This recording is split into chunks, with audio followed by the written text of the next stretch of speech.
चलिए दोस्तों, अब बातचीत की जाए डिक्री की। डिक्री बहुत ही इंपॉर्टेंट वर्ड है। सिविल कोर्ट में डिक्री एक बहुत ही इंपॉर्टेंट वर्ड है और जो भी सिविल केसेस फाइल किए जाते हैं उसमें जब डिक्री मिल जाती है तो समझ लीजिए कि आप केस जीत गए, राइट। तो डिक्री आखिरकार है क्या, ये इतनी इंपॉर्टेंट क्यों है, ये सब बातें जानने के लिए हमारे वीडियो आपको हर एक चीज बताएगा। हर एक चीज का मतलब ये कि यहां पर डिक्री में क्या प्रोसीजर फॉलो होता है उसकी बातचीत नहीं है। डिक्री का नेचर क्या है हम यहां बातचीत करने वाले। तो बेसिकली जो डेफिनेशन है डिक्री की, हम उसको डिटेल में यहां पर स्प्लिट करेंगे और उसे समझेंगे। तो दोस्तों, सेक्शन 2 में डिक्री के बारे में कहा गया कि डिक्री वो फाइनल एक्सप्रेशन है कोर्ट के द्वारा दिया गया जिसमें ये साफ कर दिया जाता है कि भाई ये सूट, ये केस अब कंप्लीटली डिस्पोज ऑफ हो गया। क्या वर्ड्स कहे मैंने? डिक्री क्या है जहां पर कोर्ट ये कह दे कि भैया अब ये केस पूरी तरह से सॉल्व हो गया है और हमने इसे फाइनल पोजीशन पर लाकर खड़ा कर दिया है। हालांकि फाइनल पोजीशन पर लाने से पहले भी ऐसे कुछ ऑर्डर हो सकते हैं जो कि प्रीलिमिनरी नेचर के होंगे। जो कि कैसे होंगे? प्रीलिमिनरी नेचर के होंगे। इसका मतलब डिक्री फाइनल नेचर की भी होगी और प्रीलिमिनरी नेचर की भी होगी। तो मैं डिक्री के बारे में आपको एक एक करके सारी बातें बताऊंगा। आइए शुरुआत करें।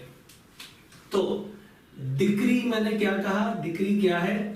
जब कोर्ट अपना फाइनल डिसीजन दे दे और कह दे कि suit is completely disposed of, ऐसी पोजीशन जब आ जाए, कंप्लीटली डिस्पोज्ड ऑफ, तो दोस्तों ये पोजीशन किसकी है? ये फाइनल डिक्री की आ जाती है। यानी कोर्ट यहां पर अपना एडजुडिकेशन कर रहा है। एडजुडिकेशन मतलब वो कोर्ट उस केस का फैसला कर रहा है। यानी डिक्री में आखिरकार कोर्ट करता क्या है? वो अपना एक फॉर्मल एक्सप्रेशन देता है।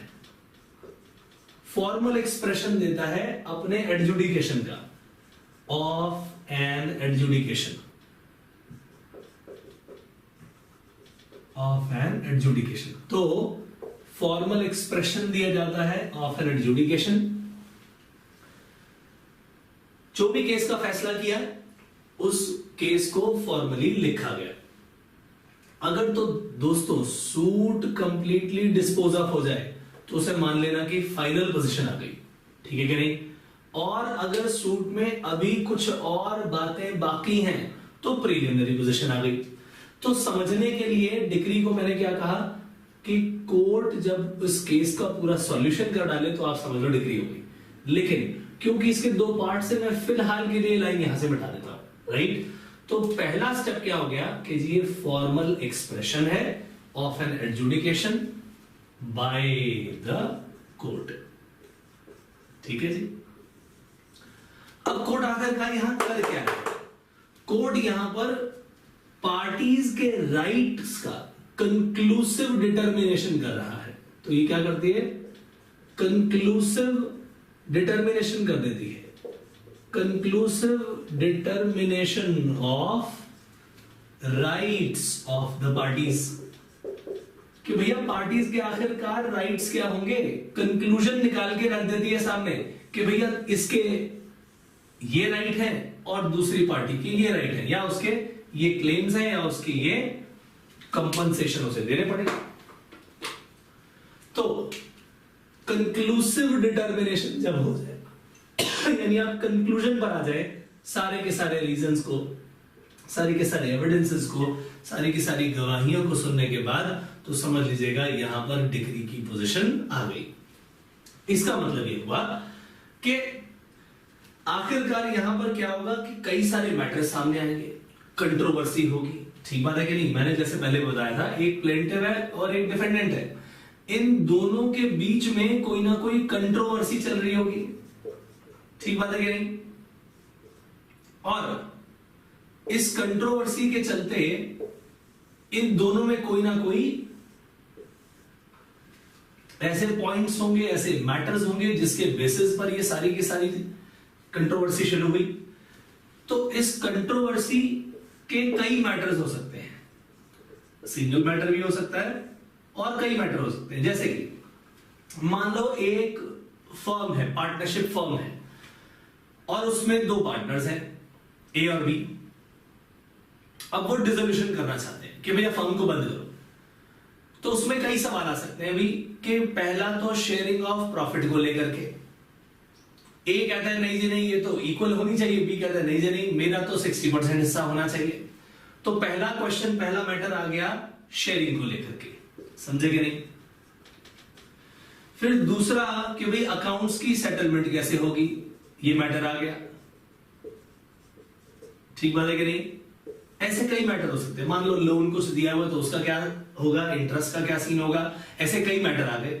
मैं मान के चलता हूं कि मान लो दो मैटर है खाली। तो कंट्रोवर्सी रिगार्डिंग टू थिंग्स आ गई कि भैया, मैंने एग्जांपल ले लिया दोस्तों ये, तो मैटर कौन सा है, मैटर है डिसोल्यूशन ऑफ पार्टनरशिप, एग्जांपल बन गया हमारा ये। और इसमें दो तरह के मैटर आ गए। एक मुद्दा चढ़ गया किस पर कि भैया आखिरकार शेयरिंग कितनी होगी, और दूसरा आ गया कि भैया अकाउंट की सेटलमेंट कैसे होगी। अगर ऐसी पोजीशन आ जाए और प्लेंटिफ और डिफेंडेंट दोनों में यहां पर कंट्रोवर्सी चल रही है, तो कोर्ट हो सकता है सारे के सारे मैटर्स को सॉल्व कर दे, यहीं पर डिटर्मिनेशन कर दे। हमने जब यहां बात की कंक्लूसिव डिटर्मिनेशन, तो आखिरकार डिटर्मिनेशन किसका हो गया, डिटर्मिनेशन किसका होगा, ऑफ ऑल और एनी ऑफ द मैटर्स।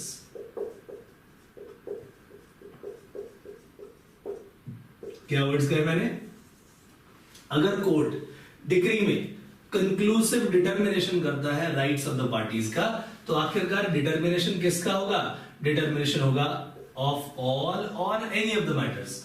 तो अगर मैं कहूं यहां पर ऑल मैटर्स, तो मैटर कितने हैं, दो। एनी ऑफ द मैटर करूं तो हो गया एक। यानी डिक्री तो हम उसे भी कह देंगे जो कि इनमें से कुछ मैटर्स को सॉल्व करके फाइनल डिसीजन दे देगी। डिक्री हम उसे भी कहेंगे जो कि सारे के सारे मैटर्स को सॉल्व कर देगी। क्या ये बात समझ आई। तो यहीं से जन्म होता है दोस्तों किस चीज का, फाइनल डिक्री का और प्रीलिमिनरी डिक्री का। तो अगर मैं कहूं ऑल मैटर्स सॉल्व हो गए,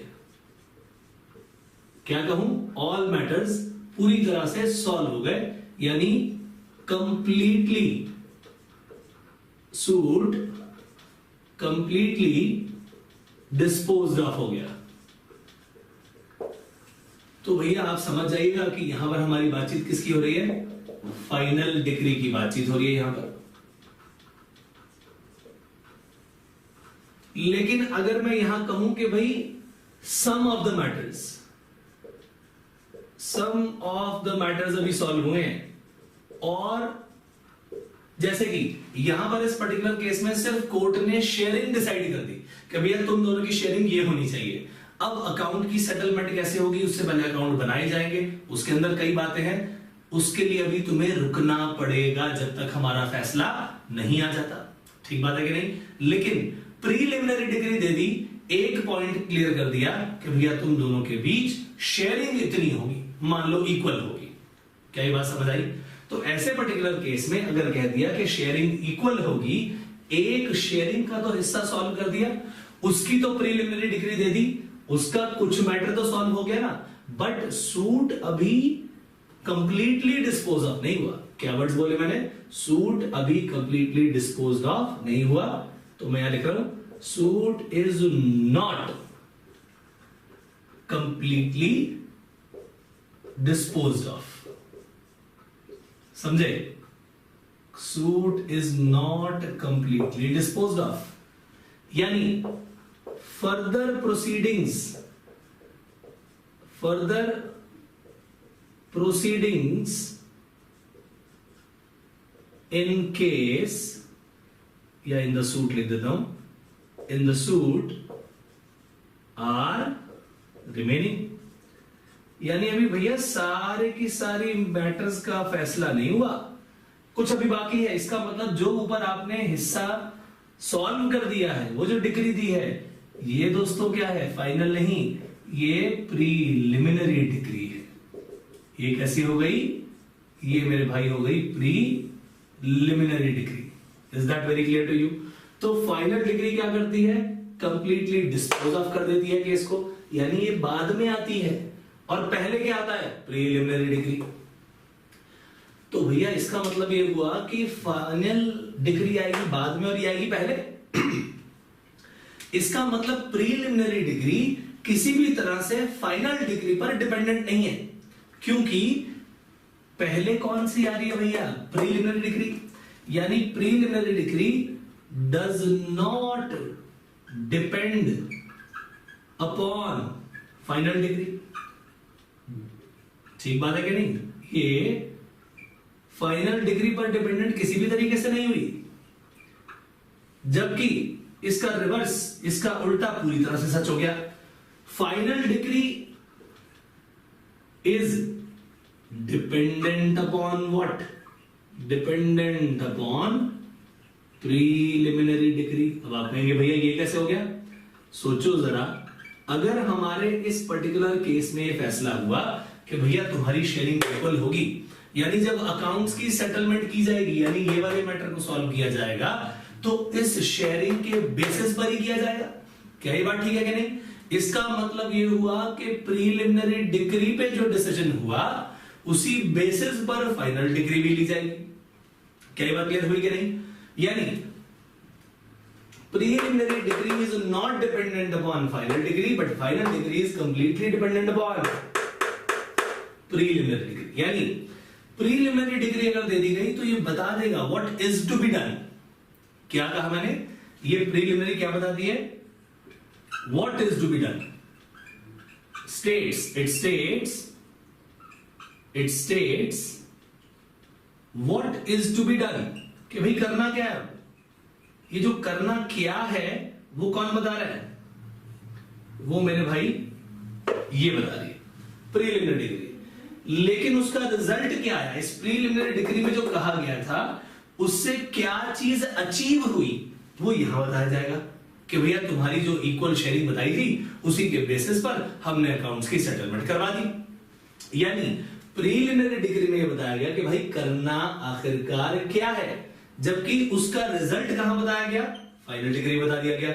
यानी what does it state? It states results achieved by what, preliminary degree, कि भैया उसके रिजल्ट आखिरकार क्या है। क्या ये बात समझ आई दोस्तों?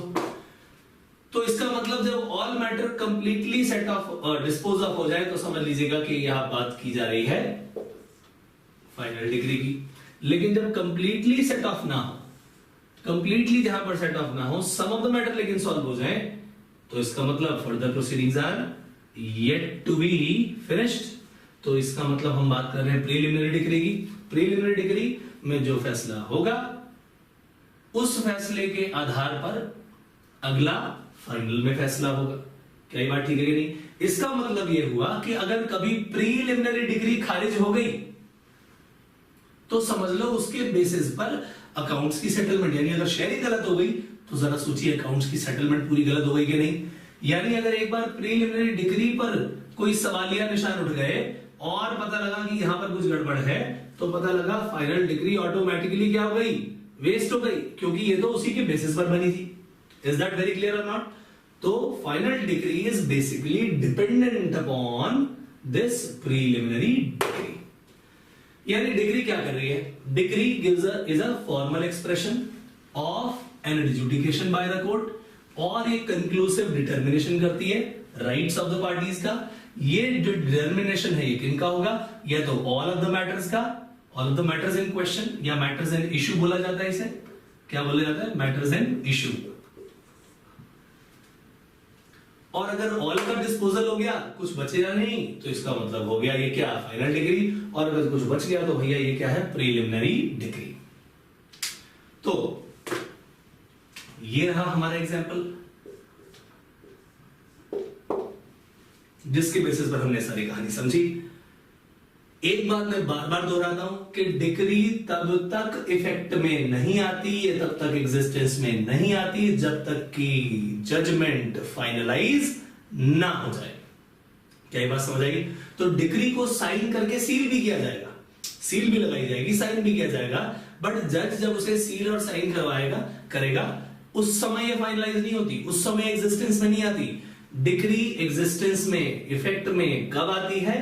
जैसे ही जजमेंट फाइनलाइज हो जाती है। तो दोस्तों अब ये लाइन लिखना चाहे तो लिख ले, decree comes into existence only after judgement is finalised and not when this decree is signed or sealed. Very very very important line। तो दोस्तों इसी के साथ ही डिक्री की सारी डिटेल समाप्त होती है। फिर मिलेंगे किसी अगले पॉइंट के साथ, तब तक के लिए बाय बाय।